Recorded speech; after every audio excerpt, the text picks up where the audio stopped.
umunsi wa mbere ziba zikivuka hariho aho tuzishikiza twovuga nko muri maternité yazo nyene haba hari ukuntu haba afise ubushuhe buri ku biharuro vyiza kugira inkoko zivyibuhe zifungure zigira imbeho na cyane hano igitega amazi ko hakanye. Hanyuma kazihamara nk'indwi zibiri gusa, zibiri canke zitatu, hagati ya zibiri canke zitatu bivanye n'ukuntu ziba zingana. Hama tuzikura ngaho tuzishira ahandi rero haca akayaga atari keshi kugira nyene mwahabonye. Hanyuma aho naho zigiye kuba ni ihangiro je inshingano nihaye bivanye n'ivyo nakurikiranye. Hajya zigiye kuba ko tuzishikana ari nyinshi zahamara ukwezi n'inusu, hagati y'ukwezi n'inusu n'amezi abiri. Hanyuma mu mezi abiri rero zikiza amezi abiri tuzikura zishira ahandi hafise akayaga totale bivanye n'ikirere tuba twafatiye ko mu kuzorora na cyo cyane ngaho igitega hahinduka hari hagakanya hatamu ubushuhe bwamaho. Cyo bituma tugira turahindura ibibanza bivanye n'ukuntu nuko zigenda zirevuriwa mu kuzorora canke mu gukura. Hanyuma ujya munsi wa mbere zikivuka hari urucanco tuziha hamaze kwija iminsi nzi kandi tukazirundi rucanco inshuro bita nk'amareke gomboro na Newcastle. Izo ncanco zo tukazikwiza kugira ngo turonke umusaruro mwiza w'izo nkoko ntizize zigware n'abazozigura bakazitwara ziba zinkoko zimeze neza.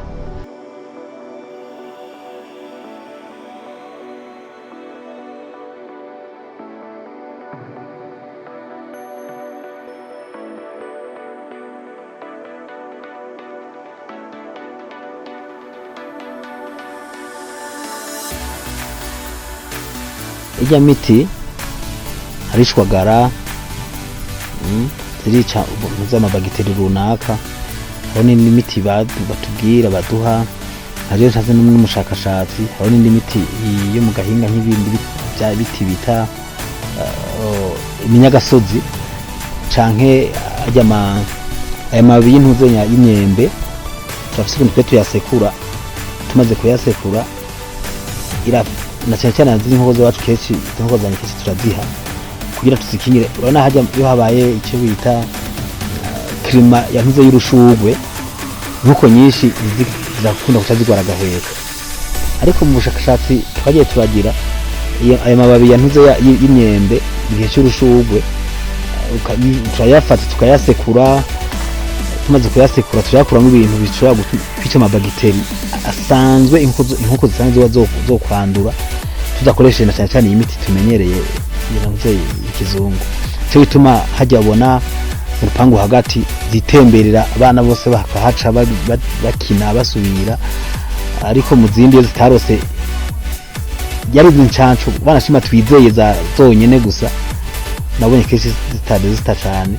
Hama rero dukoresha nyene bye bishibwa vya ntuzenya vya imyembe, turakoresha bye bishibwa vya ntuzenya vya mandarine vya vy'urushugwe n'ibindi nibyo rero wabonye tukoresha umuntu gahunyuramwo canke winjiyemo akaba atakina kimwe tukaba dushaka kwandura cengo dupfishe nimwe. Abantu benshi zapfa cane mugabo cyo uva tubitanguye nibaza ko mu nkoko nk'igihumbi n'amajana 500 ko habi canke bibiri nta nkoko zishika 50 zapfa.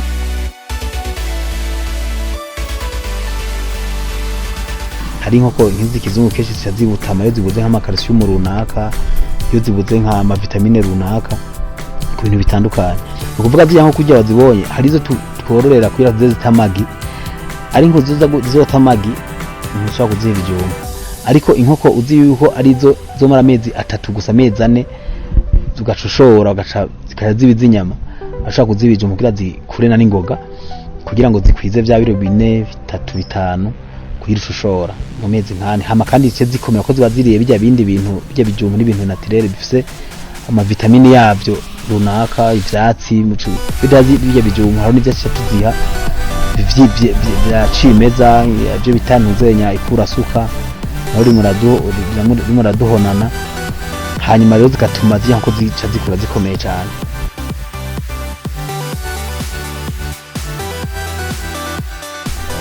Ukuvuga yo woroye inkoko nawe ucubankaza inkoko size umukozi birinze byakujamwo ukavyumvamwo uvuze ngo bihereze umukozi nta musaruro wazo havuroga nta nyungu woronka zoteza gupfa ari nyinshi. Inkoko zishaka yuko uzamamwo kuvuga amasaha abiri ukajayo ukabona itameze neza ukabona itarimo irafungura iyo wabonye nko mu gatondo ukaraba irashobora kuyifata ukarabkumviriza ko ifungura cyangwa idafungura usanze takirimo cubati inko kiragwaye cuyikuramwe cuyishira handi ugaca uraba ukuntu yankadura wewe nyene aho wayisize mugore kwanya umukozi zozo kubera sangwe zama zicangamutse iyo icangamutse mu zindi nyinshi zikenze ngo zirayikoma ntumenya kwigwaye no kuvuga uvuze ngo urekurana umukozi ije ntibishoboka ntibikunda.